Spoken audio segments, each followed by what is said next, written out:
الحمد للہ وکفا والصلاة والسلام علی عباده الذین اصطفى خصوصا علی افضلهم وخاتم النبیین محمد الامین وعلی آلہ وصحبہ اجمعین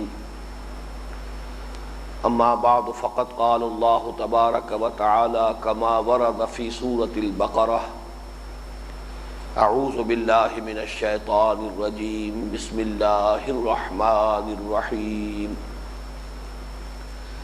یا ایہا الذین آمنوا استعینوا بالصبر والصلاة ان اللہ مع الصابرین ولا تقولوا لمن يقتل في سبيل الله اموات بل احیاء ولكن لا تشعرون وَلَنَبْلُوَنَّكُمْ بِشَيْءٍ مِّنَ الْخَوْفِ وَالْجُوعِ وَنَقْصٍ مِّنَ الْأَمْوَالِ وَالْأَنفُسِ وَالثَّمَرَاتِ وَبَشِّرِ الصَّابِرِينَ الَّذِينَ إِذَا أَصَابَتْهُمْ مُصِيبَةٌ قالوا إنا لله وإنا إليه راجعون أولئك عليهم صلوات من ربهم ورحمة وأولئك هم المهتدون صدق الله العظيم رب اشرح لي صدري ويسر لي أمري واحلل عقدة من لساني يفقهوا قولي اللهم ربنا الہمنا رشدنا واعذنا من شرور انفسنا اللهم ارنا الحق حقا وارزقنا اتباعه وارنا الباطل باطلا وارزقنا اجتنابه اللهم اجعلنا من عبادك الذين آمنوا وعملوا الصالحات وتواصوا بالحق وتواصوا بالصبر اللہم افرغ علینا صبرا وتوفنا مسلمین آمین یا رب العالمین۔ مطالعہ قرآن حکیم کے جس منتخب نصاب کا سلسلے و درس ان مجالس میں ہے، اس کے حصہ پنجم میں دروس کی ترتیب اور ان کی نمبرنگ میں ایک ترمیم ہوئی ہے۔ ایک ترمیم تو اس سے قبل ہو چکی ہے، یعنی اس سے پہلے اس کا حصہ اول، اس کا درس اول سورہ عنکبوت کے پہلے رکوع پر مشتمل تھا، وہ تو جوں کا توں علی حال ہی برقرار ہے۔ اس کے بعد ہم نے سورہ عنکبوت کے دوسرے، تیسرے اور چوتھے رکوع کی منتخب آیات کو مزید شامل کیا اور اسے درس دوم قرار دیا۔ پھر اسی سورہ مبارکہ کے آخری تین رکوع، پانچواں، چھٹا اور ساتواں، اس پر ہمارا درس دوم تھا جو اب درس سوم ہے۔ گویا کہ اب اس منتخب نصاب میں پوری سورہ عنکبوت تقریباً شامل ہے۔ اس کے بعد اس حصے کا یوں سمجھیے کہ دوسرا بڑا جز شروع ہوتا ہے، اس لیے کہ صبر کا ایک مرحلہ تھا جو مکی دور میں تھا، جس کے لیے ہم نے لفظ صبر محض استعمال کیا ہے۔ اسے پیسو صبر بھی کہا جا سکتا ہے۔ تشدد ہو رہا ہے، جھیلو، برداشت کرو، کوئی جوابی کارروائی نہ کرو۔ تحمل، پوری طرح برداشت کر کے لیکن کسی بھی جوابی کارروائی سے احتراز کرو۔ یہ یک طرفہ صبر تھا۔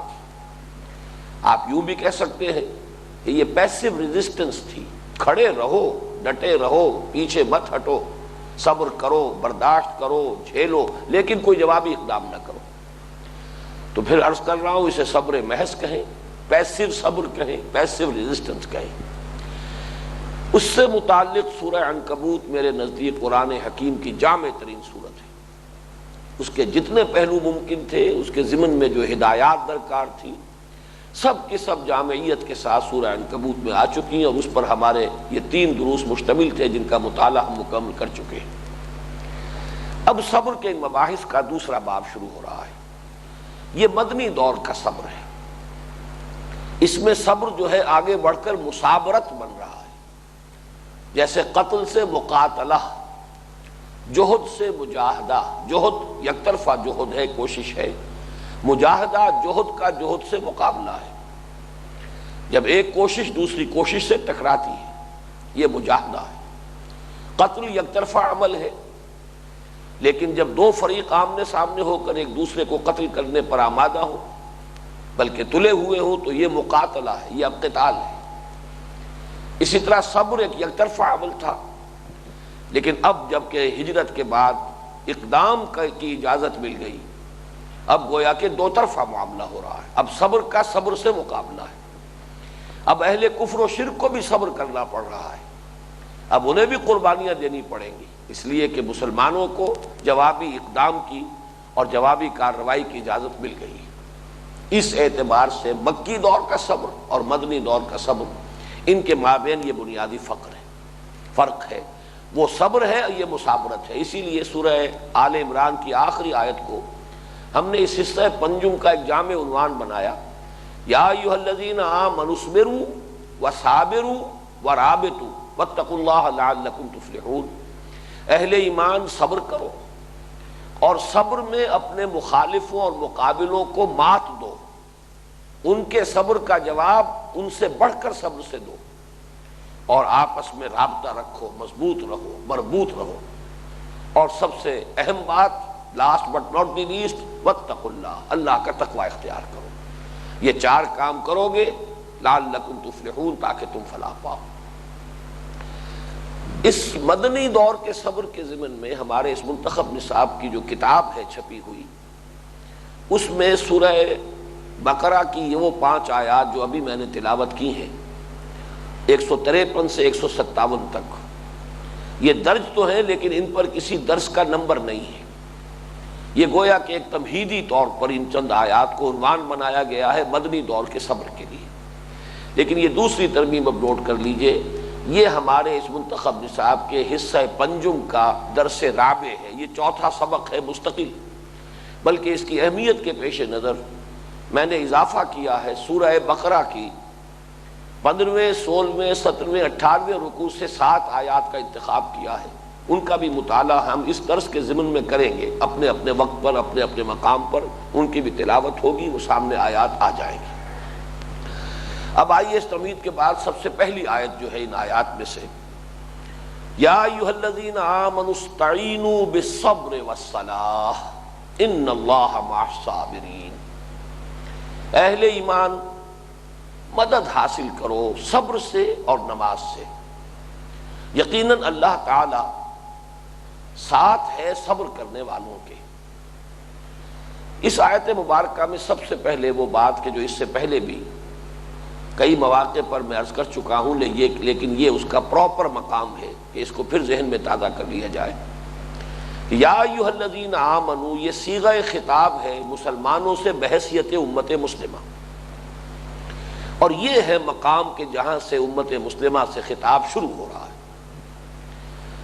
دورہ ترجمہ قرآن کے ضمن میں میں نے یہ بات کئی مرتبہ واضح کی ہے کہ سورہ بقرہ کو ہم سورۃ الامتین قرار دے سکتے ہیں، 2 امتوں کی صورت، اس لیے کہ سابق امت مسلمہ بنی اسرائیل، ان کے معزول کیے جانے کا اعلان ہے اس سورہ مبارکہ میں، اور پھر نئی امت محمد صلی اللہ علیہ وسلم، اس کے اس مقام پر نصب کیے جانے کا بیان ہے۔ یہی وجہ ہے کہ پہلے 10 رکوعوں میں مسلسل گفتگو ہوئی ہے بنی اسرائیل سے، یا بنی اسرائیل اذکروا نعمتی التی انعمت علیکم واوفوا بعہدی اوف بعہدکم۔ 5ویں رکوع کے شروع سے خطاب ہے جس کا آغاز ہوا ہے، اور 15ویں رکوع کے شروع تک وہ خطاب چل رہا ہے۔ انہیں دعوت بھی دی گئی کہ نبی اکرم صلی اللہ علیہ وسلم پر ایمان لائے، پھر انہیں ملامت بھی کی گئی، تم جو معزول کیے جا رہے ہو اور ایک نئی امت کو ہم اس مقام پر فائز کر رہے ہیں تو بلا سبب نہیں، تمہارے یہ کرتوت ہیں، تمہاری یہ اللہ تعالیٰ کے احکام کی خلاف ورزیاں ہیں، اس طور سے تم نے اپنے عہد کی خلاف ورزی کی ہے، وہ جو میثاق تمہارا تھا اللہ کے ساتھ تم نے اس کی پابندی نہیں کی ہے، بنا بری اب تم معزول کیے جا رہے ہو، اور تمہاری جگہ اب یہ نئی امت محمد صلی اللہ علیہ وسلم اسی مقام پر نصب کی جا رہی ہے، اسی منصب پر اب یہ فائز کی جا رہی ہے۔ اس کے لیے علامت ہے تحویل قبلہ، کہ قبلہ جو ہے اب وہ بیت المقدس، اس کی طرف رخ کر کے جو نماز پڑھی گئی چند مہینے، تقریباً 16 مہینے، ہجرت کے بعد حضور نے اور مسلمانوں نے ادھر رخ کر کے نماز پڑھی، اب اس کی تحویل ہو گئی فول وجہک شطر المسجد الحرام۔ اب اس مرکز کے گرد جو ایک نئی امت وجود میں آئی ہے، اب یہ گویا کہ تحویل قبلہ اس کی کورونیشن، اس کی تاج پوشی کی علامت ہے۔ اس کے بعد پھر تذکرہ ہو رہا ہے کہ یہ جو تم بحیثیت ایک امت یہ مقام تمہیں دیا جا رہا ہے، اس کا فرض منصبی کیا ہے، کتنا عظیم بار گراں ہے جو تمہارے کندھوں پر آ گیا ہے۔ اس بار گراں کے لیے تمہیں مدد حاصل کرنی ہوگی بالصبر والصلاح۔ گویا کہ پس منظر میں یہ پوری بحث کہ ایک عظیم ذمہ داری کا بوجھ تمہارے کاندھوں پر آ گیا ہے، اب تمہاری حیثیت امت مسلمہ کی ہے، اب تم سے خطاب کیا جا رہا ہے بحیثیت امت مسلمہ۔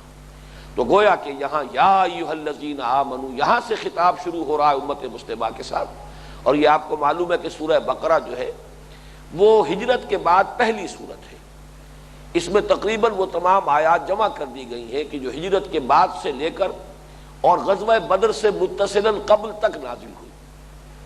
ان میں مزید اضافہ کر لیجئے کہ سورہ محمد صلی اللہ علیہ وسلم جو 26ویں پارے میں ہے وہ بھی غزوہ بدر سے متصلاً قبل نازل ہوئی ہے۔ تو گویا کہ یہ 40 رکوع سورہ بقرہ کے اور 4 رکوع سورہ محمد کے صلی اللہ علیہ وسلم، یہ 44 رکوع ہے تقریباً کہ جو ہجرت کے بعد سے لے کر اور غزوہ بدر سے متصلاً قبل تک نازل ہوئے ہیں۔ چند آیات کا معاملہ علیحدہ ہے۔ سورہ بقرہ کی آخری 2 آیات ہیں جن کے بارے میں صحیح روایات ملتی ہیں کہ یہ حضور کو معراج کے موقع پر امت مسلمہ کے لیے تحفے کے طور پر عطا کی گئی۔ گویا کہ یہ آسمان سے زمین پر نازل نہیں ہوئی ہیں بلکہ محمد الرسول اللہ صلی اللہ علیہ وسلم نے انہیں حاصل کیا ہے، ان کی تلقی کی ہے زمین سے آسمان پر جا کر۔ یہ 2 آیات اس اعتبار سے بالکل منفرد ہیں، اور کہا گیا ہے کہ یہ عرش باری تعالیٰ کے نیچے کا جو خزانہ ہے، عرش تلے کے خزانے کے 2 اہم موتی ہیں، 2 اہم ہیرے ہیں جو اس وقت تحفۃً محمد الرسول اللہ صلی اللہ علیہ وسلم کو عطا فرمائے گئے۔ اس کے علاوہ سود کی حرمت کی جو آیات ہیں وہ سن 9 میں نازل ہوئی ہیں۔ بس ان چند کا استثناء کر دیجئے تو سورہ بقرہ کے 40 رکوع اور پھر 4 رکوع سورہ محمد کے صلی اللہ علیہ وسلم، یہ 44 رکوع ہیں کہ جو ہجرت کے بعد سے لے کر اور غزوہ بدر تک نازل ہوئی۔ ان میں آپ دیکھتے ہیں کہ پہلے جو یہ چونکہ یہ رکوع ہے 19واں، اس سے پہلے کے 18 رکوعوں میں بھی جیسے کہ کسی مکی صورت میں یا ایھا الذین آمنوا کے الفاظ نہیں آئے۔ یہ میں نے 12 عرض کیا ہے کہ اگرچہ 2/3 قرآن مکی صورتوں پر مشتمل ہے، لیکن کسی مکی صورت میں یا ایھا الذین آمنوا کے الفاظ نہیں آئے۔ استثناءات چند ہیں، وہ پہلے بھی میں نے نوٹ کرائی ہیں، نوٹ کر لیجئے۔ لیکن استثناءات کے بارے میں قانون یہی ہے کہ exceptions prove the role, exceptions تو پھر ایکسیپشنز ہیں، ان سے تو گویا کہ قاعدہ کلیہ جو ہے اس کی مزید توثیق ہو جاتی ہے۔ ایک استثناء ہے سورہ حج کی آیت، جو آخری آیت سے پہلے کی آیت ہے، آیت نمبر 77 ہے، یا ایھا الذین آمنوا ارکعوا واسجدوا واعبدوا ربکم وافعلوا الخیر لعلکم تفلحون۔ لیکن سورہ حج کے بارے میں یہ معلوم ہے کہ یہ مختلف فی ہے کہ آیا یہ سورت مدنی ہے یا مکی ہے، اس اعتبار سے وہ استثناء پورا نہیں ہے۔ دوسرا استثناء وہ ہم پڑھ چکے ہیں سورہ عنکبوت میں، لیکن یا ایھا الذین آمنوا کے الفاظ نہیں تھے۔ یا عبادی الذین آمنوا ان ارضی واسعۃ فایای فاعبدون، اے میرے بندو میری زمین، اے میرے وہ بندو جو ایمان لائے ہو، میری زمین بہت کشادہ ہے، بس میری ہی بندگی کرو۔ اگر کسی ایک جگہ پر رہتے ہوئے تم میری بندگی کا حق ادا نہیں کر سکتے، وہاں سے ہجرت کر جاؤ۔ بلاد اللہ واسعۃ فضاؤ ورزق اللہ فی الدنیا فصیح فقل للقاعدین علی ہوان اذا ضاقت بکم ارض فصیح۔ حضرت علی رضی اللہ تعالی عنہ نے بہت صحیح تعبیر کی ہے اپنے اشعار میں۔ تیسرا استثناء جو ہے وہ اسی سورہ بقرہ میں اس کے 13ویں رکوع کی پہلی آیت ہے، یا ایھا الذین آمنوا لا تقولوا راعنا وقولوا انظرنا واسمعوا۔ یہ ایک استثناء ہے جس کو میں کہوں گا کہ حقیقتاً استثناء ہے، ورنہ واقعہ یہ ہے کہ پہلی مرتبہ قرآن حکیم میں مسلمانوں کو بحیثیت امت مسلمہ یا ایھا الذین آمنوا کے الفاظ سے یہ 19ویں رکوع کی پہلی آیت میں خطاب کیا جا رہا ہے۔ یا ایھا الذین آمنوا استعینوا، مدد حاصل کرو۔ مدد کے ضمن میں تین چیزیں لازم ہیں کہ جس سے بات واضح ہوگی. مدد کس سے حاصل کی جائے اس آیت میں اس کا تذکرہ نہیں ہے. مدد کس چیز پر حاصل کی جائے، کس مقصد کے لیے، کس ہدف کے لیے، کس کام کے لیے، اس کا بھی تذکرہ نہیں ہے. اس کو ہمیں بین السطور سے سمجھنا ہوگا یا سیاق و سباق سے سمجھنا ہوگا. تیسری چیز مدد کس چیز سے حاصل کی جائے، کون سی چیز ہے کہ جس سے مدد حاصل ہو سکتی ہے. یہاں تیسری بات بیان کی گئی، استعینوا بالصبر والصلاح. مدد حاصل کرو نماز سے، لیکن کس سے حاصل کرنی ہے وہ اللہ تعالیٰ کی ذات ہے. لیکن یہ کہ یہاں اس کا ذکر نہیں ہے، مراد ہے اس کے اندر گویا کہ یوں سمجھیے کہ انڈرسٹوڈ ہے کہ یہاں مدد اللہ سے، جیسے کہ ہم سورہ فاتحہ میں کہتے ہیں ایاک نعبد و ایاک نستعین، اے رب ہم تیری ہی بندگی کرتے ہیں اور کریں گے اور تجھ ہی سے مدد مانگتے ہیں اور مانگیں گے. تو استعینوا باللہ، اللہ سے مدد طلب کرو. لیکن اللہ سے مدد طلب کرنے کے لیے شرط ہے تمہارے اندر صبر ہو اور تم نماز کو قائم رکھو. یہ دو شرطیں پوری ہوگی تو اللہ تعالیٰ کی طرف سے صبر ملے گی، اللہ تعالیٰ کی طرف سے مدد ملے گی. اس بات کو سورہ اعراف میں کھولا گیا ہے. وقال موسیٰ لقومہ استعینوا باللہ واصبروا، اور حضرت موسیٰ علیہ السلام نے اپنی قوم سے فرمایا کہ اللہ سے مدد طلب کرو اور صبر سے کام لو. تو گویا کہ یہاں پر جو بات کہی گئی ہے مستعان کا تذکرہ نہیں ہے. واللہ المستعان علی ما تصفون، جس سے مدد طلب کی جا رہی ہے وہ تو اللہ ہے ہر حال میں. اور یہ گویا کہ ایسی بدیہی حقیقت ہے قرآن مجید کے اعتبار سے کہ یہاں اس کے ذکر کی ضرورت ہی نہیں. گویا کہ از خود انڈرسٹوڈ ہے کہ مدد صرف اللہ سے طلب کی جا سکتی ہے. ایاک نعبد و ایاک نستعین. تو یا ایھا الذین آمنوا استعینوا بالصبر والصلاح. دوسری بات میں نے عرض کی کس چیز پر مدد حاصل کر دی، اس کے لیے بڑی پیاری آیت پر ایک حدیث ہے حضور کی صلی اللہ علیہ وسلم، اس سے وہ بات واضح ہو جائے گی. استعینوا علی الحوائج بالکتمان، اپنی ضرورتوں پر مدد حاصل کیا کرو اخفاء سے. یہ نہیں کہ اپنے تمام معاملات جو ہیں جس کو ہم کہتے ہیں محاورے میں اپنے سارے کارڈز جو ہیں میز پر نہیں رکھ دیے جاتے. جو آپ کا ہدف ہے اپنے ذہن میں رکھیے، اس کو ڈکلیئر کرنے کی ضرورت نہیں ہے. بالکتمان، اپنے ان مقاصد کو جس حد تک ضروری ہو اس کو بیان کیا جائے. لیکن یہ کہ انسان آگے چلتا ہے، اپنا ہدف ہے، اپنا مقصود ہے، اپنی ضرورت ہے جو پوری کرنی ہے. تو استعینوا علی الحوائج، اب یہ علی کے ساتھ آیا ہے، مدد حاصل کرو اپنی ضرورتوں پر.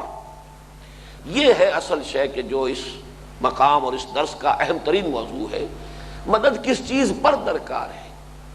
کوئی بہت بڑا بوجھ کسی کے کاندھے پر آ گیا ہو تو وہ مدد طلب کرتا ہے. کوئی بہت بڑی ذمہ داری کسی کے حوالے ہو گئی ہو تو وہ مدد مانگتا ہے. یہ نصرت طلب کرنا، کسی سے مدد مانگنا کسی بڑے مقصد کے لیے، کسی بڑے کام کے لیے، کسی مشقت طلب امر کے لیے ہے. وہ مشقت طلب امر کون سا ہے در حقیقت؟ اس کے لیے جیسا کہ میں نے عرض کیا تھا، ہمیں یہ جو پچھلے 4 رکوع ہے اس سورہ مبارکہ کے سورہ بقرہ کا 15واں 16واں 17واں اور 18واں رکوع، اس کی چند آیات کا مطالعہ کرنا ہوگا جن سے یہ معلوم ہوگا کہ اس امت کی تاسیس کس بنیاد پر ہوئی، اس امت کا فرض منصبی کیا ہے، کتنا بڑا بار گراں ہے جو اب اس کے کندھے پر آ گیا ہے. اس کے لیے تمہیں مدد طلب کرنی ہے، حاصل کرنی ہے. یا ایھا الذین آمنوا استعینوا بالصبر والصلاح. صبر کا لفظ جو یہاں پر آیا ہے کہ صبر کے ذریعے مدد حاصل کرو، اس کو میں چاہتا ہوں کہ پہلے اس آیت مبارکہ کا مطالعہ مکمل کر لیں تو پھر وہ پس منظر جو ہے، وہ مقصد کون سا ہے، وہ مقصد عظیم، وہ بار گراں کون سا ہے جس کے لیے مدد طلب کرنی ہے، اس پر ہم تفصیل سے گفتگو کریں گے. لیکن صبر کے ذریعے سے مدد حاصل کرنا، یہ جو سورہ آل عمران میں 3 آیات میں یہ مضمون آیا ہے. سورہ آل عمران کی آیت نمبر 120 سے ان تصبروا وتتقوا لا یضرکم کیدہم شیئا. اے مسلمانوں، اگر تم صبر کرو گے اور اللہ کا تقوی اختیار کرو گے تو ان کی ساری چالیں ناکام ہو جائیں گی، ان کی کوئی تدبیر تمہیں کوئی نقصان نہیں پہنچا سکے. گویا کہ صبر شرط ہے اللہ تعالیٰ کی تائید، اللہ کی نصرت، اللہ کی مدد کے لیے. تمہارے جانب سے صبر جو ہے وہ شرط ہے. تم ہی کم ہمتی کرو تو اللہ تعالیٰ تمہاری مدد نہیں کرے گا. اپنے اندر جو کچھ ہے برابر ہر چیز اندر سینہ داری، جو کچھ تمہارے اندر ہے وہ تو باہر نکال کر رکھو، جو تمہارے امکان میں ہے کر گزرو. جو وسائل و ذرائع ہیں وہ بروئے کار لے آؤ، اپنی پوری قوت صرف کر دو، پھر اللہ کی مدد آئے گی۔ یہ اصل میں شرط لازم ہے، اسی لیے یہاں فرمایا استعینوا بالصبر۔ اگر اس کے بغیر مدد طلب کرو گے، پروردگار ہماری نصرت فرما، ہماری مدد کر، خود کم ہمتی کا ثبوت دے رہے ہو تو اللہ کی مدد نہیں آئے گی۔ ان تنصروا اللہ ینصرکم ویثبت اقدامکم، اگر تم اللہ کی مدد کرو گے تو اللہ تمہاری مدد کرے گا اور تمہارے قدم جما دے گا۔ تو یہ جو 3 مقامات ہیں سورہ آل عمران کے، ان تصبروا وتتقوا، اگر تم صبر کی روش اختیار کرو گے اور تقوی کی روش اختیار کرو گے، لا یضرکم کیدہم شیئا۔ اس سے آگے چلیے، آیت نمبر 125 میں فرمایا بلا ان تصبروا وتتقوا ویاتوکم من فورہم ھذا یمددکم ربکم بخمسۃ آلاف من الملائکۃ مسومین۔ جب حضور صلی اللہ علیہ وسلم مسلمانوں کی حوصلہ افزائی کے لیے فرما رہے تھے کہ گھبراؤ نہیں، اللہ تعالیٰ 3000 فرشتوں سے تمہاری مدد کرے گا، تو اللہ تعالیٰ کی طرف سے حضور کے اس قول کی تاکید مزید کے لیے یہ آیت نازل، کیوں نہیں؟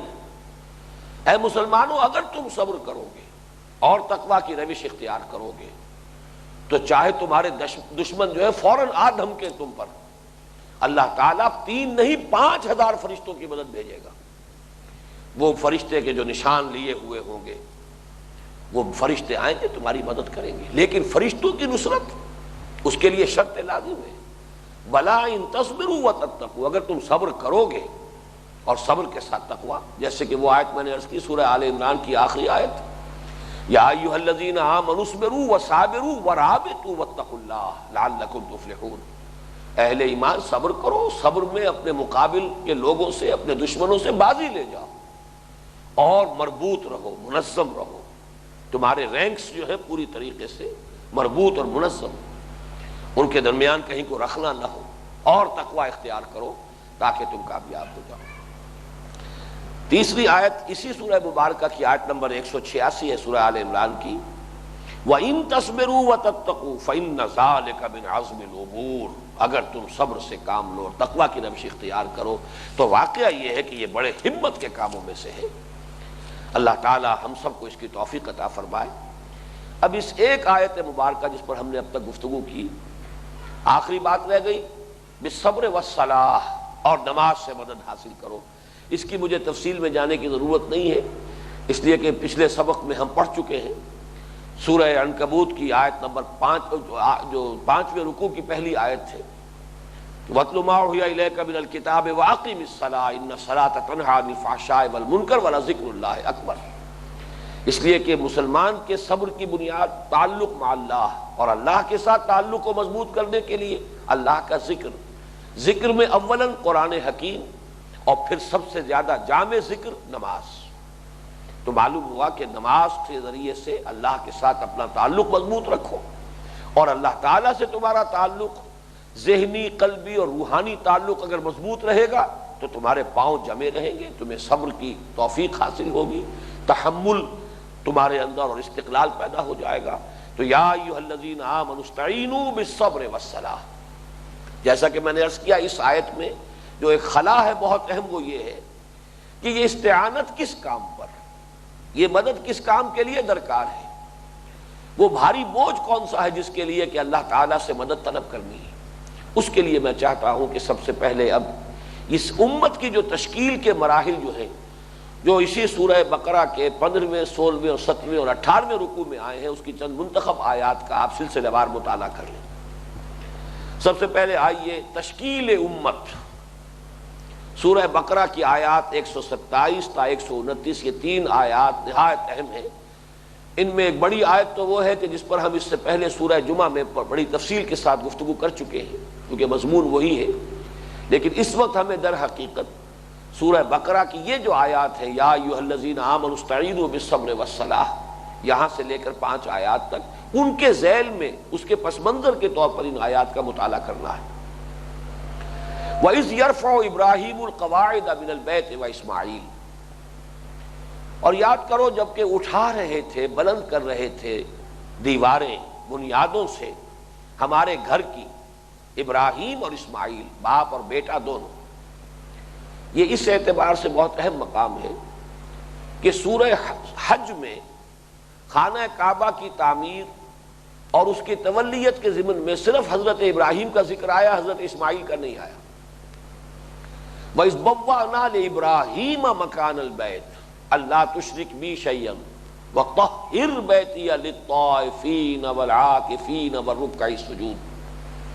وہاں تذکرہ صرف حضرت ابراہیم کا ہو رہا ہے، طہر صیغہ واحد کا ہے، لیکن یہ مقام جو ہے 15واں رکوع سورہ بقرہ کا، اس میں تثنیہ کا صیغہ آیا۔ وَعَهِدْنَا إِلَىٰ إِبْرَاهِيمَ وَإِسْمَاعِيلَ أَن طَهِّرَا بَيْتِيَ لِلطَّائِفِينَ وَالْعَاكِفِينَ وَالرُّكَّعِ السُّجُودِ، اور ہم نے عہد لے لیا تھا، پورا وعدہ لے لیا تھا، وعدے کا پابند بنا دیا تھا ابراہیم اور اسماعیل دونوں کو، باپ بیٹا دونوں کو، کہ ہمارے اس گھر کو پاک رکھو ہر طرح کی معنوی اور ظاہری نجاست سے۔ ان لوگوں کے لیے جو یہاں آئیں، نماز پڑھیں، طواف کریں، اعتکاف کریں، رکوع کریں، سجود کریں، ان کے لیے یہ اس کا سبب کیا ہے؟ چونکہ یہ مقام جو ہے قرآن مجید کا، جیسا کہ میں نے عرض کیا تھا، تحویل قبلہ اگرچہ اس کا ظاہری مضمون ہے، لیکن حقیقت میں مضمون کیا ہے کہ وہ جو امت سابق تھی جس کا قبلہ تھا یروشلم، بیت المقدس، وہ امت مسلمہ کی حیثیت سے معزول ہو گئی۔ نئی امت جس کا مرکز ہے بیت اللہ، رسالت محمد کی بنیاد پر صلی اللہ علیہ وسلم اس امت کی تشکیل ہوئی ہے، اور اب یہ اس مقام پر فائز کی گئی۔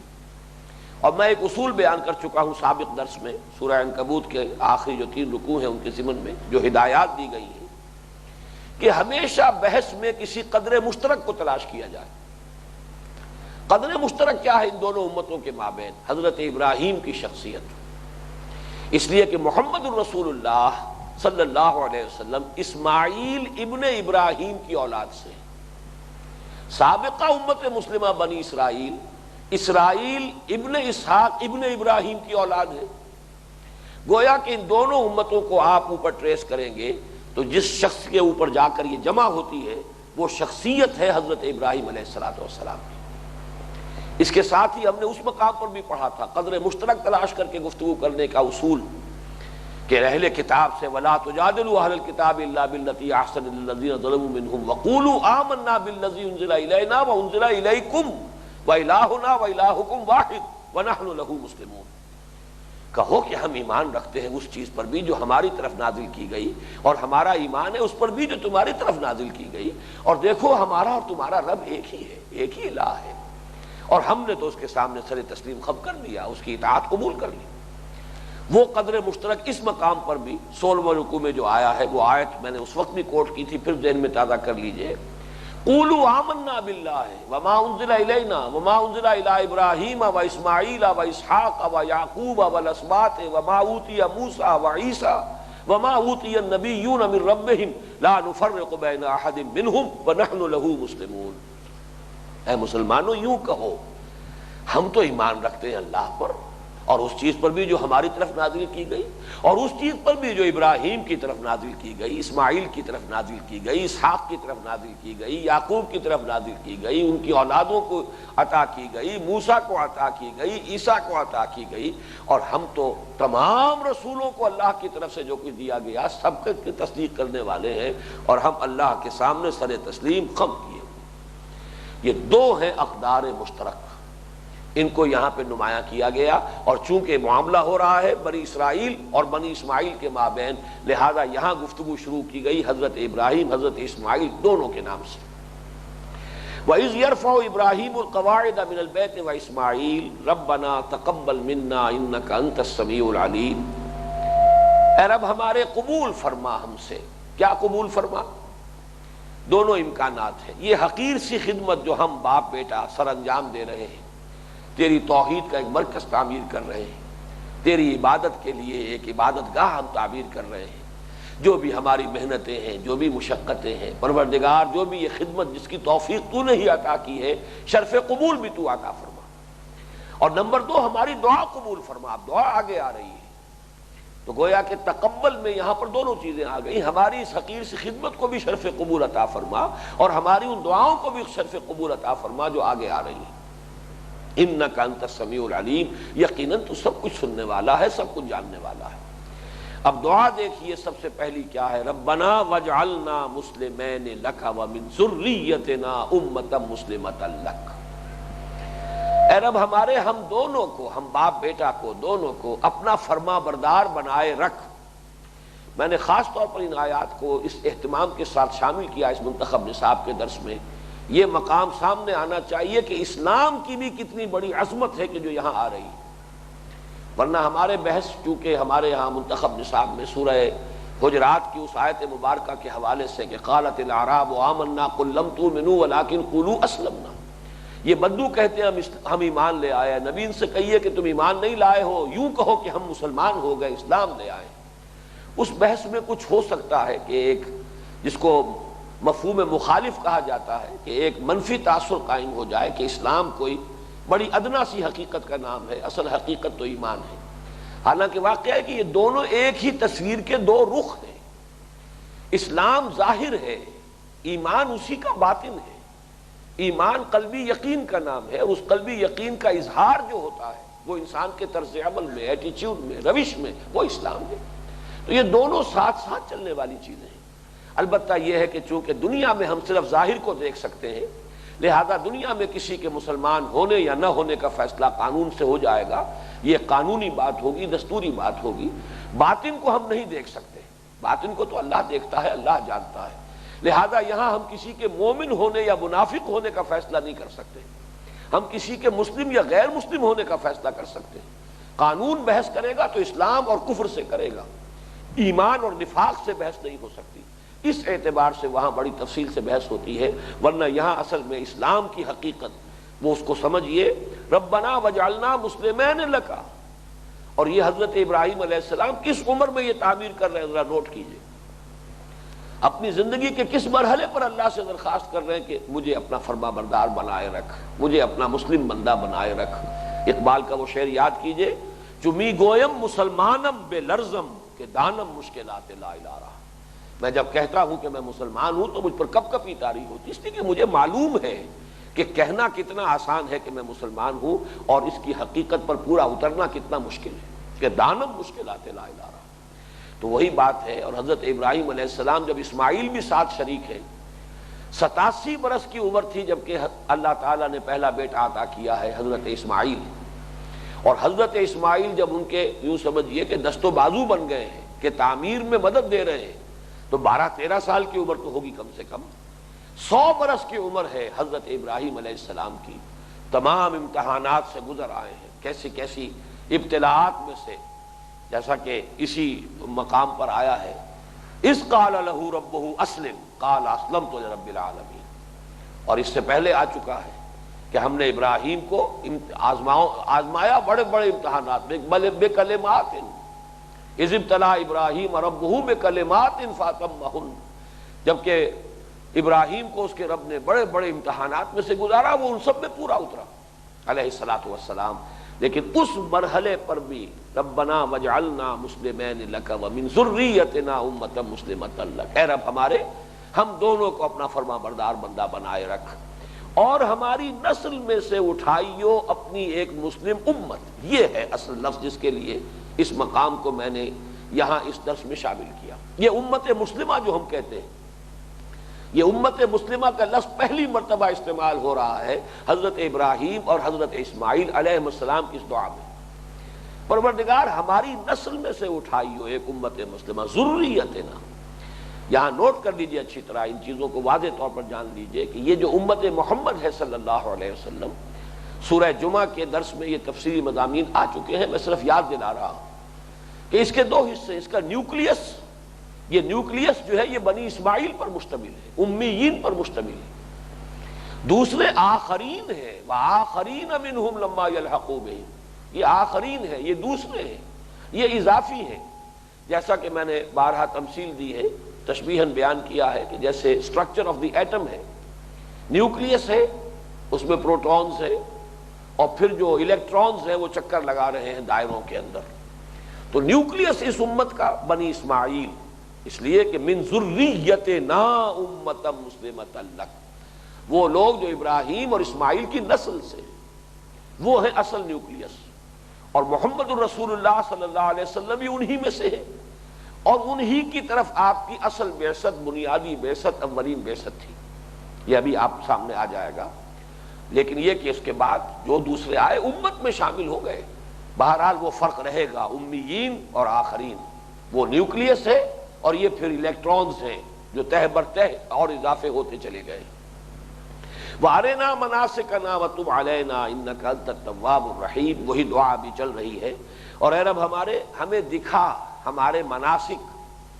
حج کریں تو کیسے کریں، کیا چاہتا ہے تو، کس طرح تیرے گھر کا طواف کریں، کیا تیری مرضی ہے، کس طریقے سے یہاں جانور جو ہے تیرے نام پر قربان کیا کریں. ہمیں دکھا تاکہ ہم اسی طور سے یہ جو مرکز توحید ہم تعمیر کر رہے ہیں اس کا حق ادا کر سکیں. وَتُبْ عَلَيْنَا، اور ہم پر عنایتیں فرما. اِنَّكَ أَنْتَ التَّوَّابُ الرَّحِيمُ، یقیناً تو بہت ہی عنایت فرمانے والا، توجہ فرمانے والا، عنایتیں فرمانے والا ہے اور رحم فرمانے والا ہے. اب آ گئی وہ آیت ربنا وابعث فیہم رسولا منہم. تیسری دعا، اے رب ہمارے، یہ منہم اور فیہم کون ہے؟ من ذریتنا، ہماری نسل میں سے امت مسلمہ اٹھائیو، اور اس میں اٹھائیو ایک رسول جو انہی میں سے ہو. ربنا وابعث فیہم رسولا منہم، اور اے رب ہمارے اٹھائیو ان میں ایک رسول انہی میں سے. یتلو علیہم آیاتک ویعلمہم الکتاب والحکمت ویزکیہم انک انت العزیز الحکیم. وہ امور چہارگانہ، وہ فرائض چہارگانہ جو ہم تفصیل سے سورہ جمعہ کی آیت میں پڑھ چکے ہیں.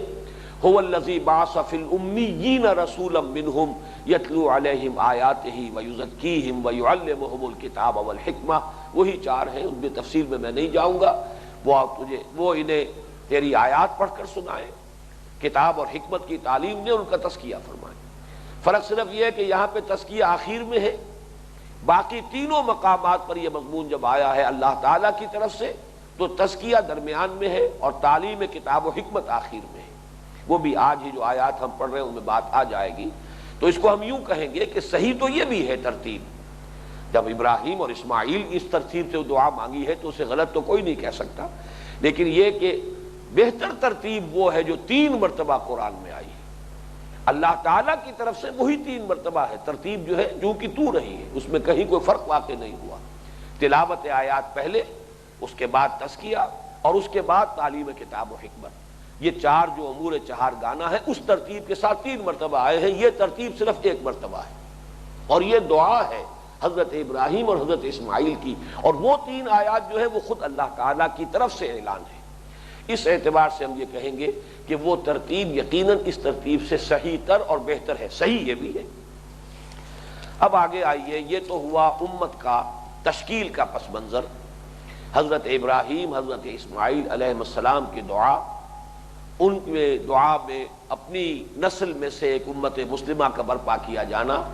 ان میں پھر انہی میں سے ایک رسول اپنا مبعوث کر جو انہیں تیری آیات سنائے، کتاب و حکمت کی تعلیم دے، ان کا تزکیہ کرے. اب آئیے دوسرے پارے کی جو ابتدائی 2 آیات ہیں. یہ امت چونکہ ہم مکی دور سے گزر چکے ہیں اور اس کے بارے میں اس کا پس منظر جو ہے سامنے آ چکا ہے سیرت کے اعتبار سے بھی اور صبر کا جو بھی مراحل تھے. اب ہجرت کے بعد جیسا کہ آپ کو معلوم ہے کہ حضور صلی اللہ علیہ وسلم نے تقریباً 16 مہینے نماز پڑھی ہے بیت المقدس کی طرف رخ کر کے. یہ ایک عجیب معاملہ ہے اور اس کو ذرا گہرائی میں سمجھ لینا چاہیے. اس لیے کہ جب تک حضور مکے میں تھے آپ ایسے کھڑے ہوتے تھے عام طور پر نماز پڑھنے کے لیے کہ استقبال قبلتین ہو جاتا تھا بیک وقت. خانہ کعبہ بھی سامنے ہے اور اسی سیدھ میں بیت المقدس بھی ہے. اگر جنوب کی طرف کھڑا ہو جائے ایک انسان، کعبے کی جنوبی دیوار جو ہے، اور فیس کرے گا کعبے کو، تو کعبہ بھی شمال میں اس کے سامنے آ گیا اور ٹھیک اسی سیدھ میں بیت المقدس بھی ہے. اس کو کہتے ہیں استقبال قبلتین.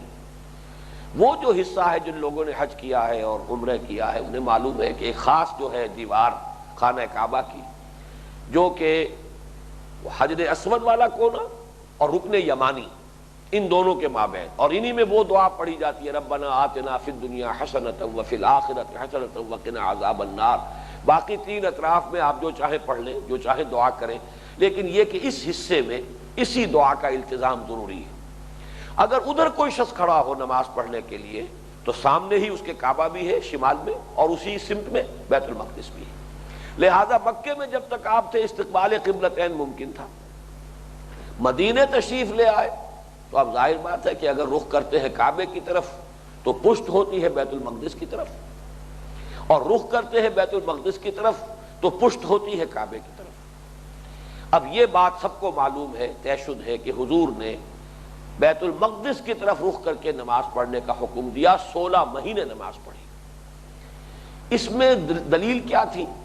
اگرچہ آیت ہم پڑھ لیں گے، اس میں اپروول تو اللہ تعالیٰ کی طرف سے تھی، حضور صلی اللہ علیہ وسلم کے اس حکم کی لازمن تھی، لیکن قرآن مجید میں کہیں کوئی جس کو ہم کہیں وحی لفظی موجود نہیں ہے کہ اللہ نے یہ حکم دیا محمد کو صلی اللہ علیہ وسلم کہ آپ رخ کریں بیت المقدس کی طرف۔ یہ آپ کا اپنا اجتہاد بھی ہو سکتا ہے اور وحی خفی بھی ہو سکتی، دونوں چیزیں ممکن ہیں۔ وحی جلی بہرحال نہیں تھی، لفظی وحی نہیں تھی، وحی خفی ہو سکتی ہے، یا حضور کا اپنا اجتہاد جس کو کہ اللہ تعالیٰ نے اس کی توثیق فرما دی، اس کو منظور فرما دیا، گویا کہ تقریر ہوئی اللہ کی طرف سے، اللہ نے برقرار رکھا حضور کے اس اقدام کو۔ اور اس میں ایک حکمت جو نظر آتی ہے واللہ عالم، یہ حکمت وہ ہے کہ جو ہم سمجھ رہے ہیں، وہ یہ نظر آتی ہے کہ یہود کو چونکہ ابھی دعوت دینی ہے، دعوت کے مرحلے میں تالیف قلب ضروری ہے، لہذا انہیں یہ احساس دلانا تھا کہ یہ کوئی نئی امت نہیں ہے، ایک تسلسل ہے، جیسا کہ اس آیت میں آیا قولوا آمنا باللہ وما انزل الینا وما انزل الی ابراہیم و اسماعیل و اسحاق و یعقوب والاسباط وما اوتی موسیٰ و عیسیٰ۔ یہ تسلسل ہے، جیسا کہ اس سے پہلے میں آیت سنا چکا ہوں، ما کنت بدعا من الرسل، میں کوئی نیا نویلا رسول نہیں ہوں کہ بس میں ہی پہلی مرتبہ رسول آیا ہوں، مجھ سے پہلے کوئی رسول آیا ہی نہیں، ایسی بات نہیں ہے۔ یہ تو ایک سلسلۃ الذہب ہے، سنہری زنجیر ہے، اس کی آخری کڑی میں ہوں، لیکن یہ کہ وہ تو ایک طویل سلسلہ ہے جس سے میرا تعلق ہے۔ یہ ہے دعوت کے لیے بہت ضروری، اور اس میں ایک اور حکمت بھی ہو سکتی ہے گہرائی میں چل کر دیکھا جائے، اور یہ ساری چیزیں ہمارے اپنے اندازے ہیں، میں اس میں کسی بنیاد پر کسی نص کی بنیاد پر نہیں کہہ رہا ہوں، لیکن یہ غور و فکر سے کہ اس میں یہ حکمت بھی تھی کہ فوری طور پر یہود کو خبردار نہ کر دیا جائے کہ ایک نئی امت کی تشکیل ہو رہی ہے، ورنہ فوری طور پر اگر وہ مخالفت کا آغاز کر دیتے جیسے ہی حضور مدینہ تشریف لائے تھے، تو شاید جو انیشل ٹائم درکار تھا حضور کو صلی اللہ علیہ وسلم مدینے میں اپنی پوزیشن کو کنسولیڈیٹ کرنے کے لیے، اس میں دقتیں پیش آ جاتی۔ جب انہوں نے محسوس کیا کہ ہمارے ہی قبلے کی طرف رخ کر کے نماز پڑھ رہے ہیں، تو جدید لفظ کے حوالے سے اپنی بات کو واضح کرنے کی کوشش کر رہا ہوں، اسے کہیں توہین نہ سمجھیے مسلمانوں کی یا حضور کی، کہ انہوں نے یہ محسوس کیا ہوگا یہ تو ہمارے کیمپ فالوورز ہیں، ہمارا ہی اقتداء کر رہے ہیں، ہمارے قبلے کی ہی طرف ہی رخ کر کے نماز پڑھ رہے ہیں، تو ہمارے ہی لوگ ہیں، ہم ہی میں سے ہیں، انہوں نے اپنے آپ کو اس طور سے ہم سے علیحدہ اور کاٹا نہیں ہے۔ لہذا وہ جو الارم ہو جانے کی پوزیشن تھی، جیسے کہ وہ اقبال نے کہا ہے کہ نظام کہنا کے پاسبانوں یہ معرض انقلاب میں ہوش میں آؤ، یہ انقلاب آیا چاہتا ہے، تمہارے مفادات، تمہاری سیادت، تمہاری چودراہٹ، تمہاری حیثیت جو ہے وہ خطرے میں ہے۔ اگر یہ کیفیت ہو جاتی تو ان کا فوری طور پر رد عمل بہت شدید ہوتا، لیکن یہ کہ حضور صلی اللہ علیہ وسلم نے بڑی حکمت کے ساتھ معاملہ کیا ہے، اور اسی حکمت کی ایک جو ہے دلیل یہ موجود ہے کہ آپ نے جا کر یہودیوں سے معاہدے کر لیے۔ ایک لفظ بھی استعمال کیا گیا کہ ہم مل جل کر ایک ملت ایک امت رہیں گے یہاں پر، وہ جو میثاق مدینہ ہے وہ اس اعتبار سے کہ بہرحال ہماری صلح جنگ اب ایک ہوگی، کسی ایک فریق کے خلاف کوئی اقدام کرے گا تو دوسرا فریق بھی لازماً سمجھے گا کہ اس کے خلاف اقدام ہے اور ان کی مدد کرے گا، تو اس طرح جوائنٹ ڈیفنس کہہ لیجئے، جوائنٹ ڈیفنس آف مدینہ کا اہتمام کیا ہے محمد الرسول اللہ صلی اللہ علیہ وسلم نے۔ تو یہ ساری حکمتیں ہو سکتی ہیں، لیکن یہ کہ چونکہ اب جو اصل کورونیشن جس کو میں نے کہا ہے امت محمد صلی اللہ علیہ وسلم کی تاج پوشی ایک مستقل بذات امت کی حیثیت سے اب امت محمد صلی اللہ علیہ وسلم کو اس مقام پر فائز کیا جا رہا ہے، اس منصب پر ان کا نصب ہو رہا ہے، اس کے لیے تحویل قبلہ ہوا، اور اس کے لیے تمہیدی 2 آیات وہ ہیں جو سورہ بقرہ کی ان 2 جو سورہ دوسرے پارے کے شروع میں آئی ہیں، اس کا مطالعہ انشاءاللہ ہم اگلی نشست میں کریں گے۔ بارک اللہ لی و لکم فی القرآن العظیم و نفعنی و ایاکم بالآیات والذکر الحکیم۔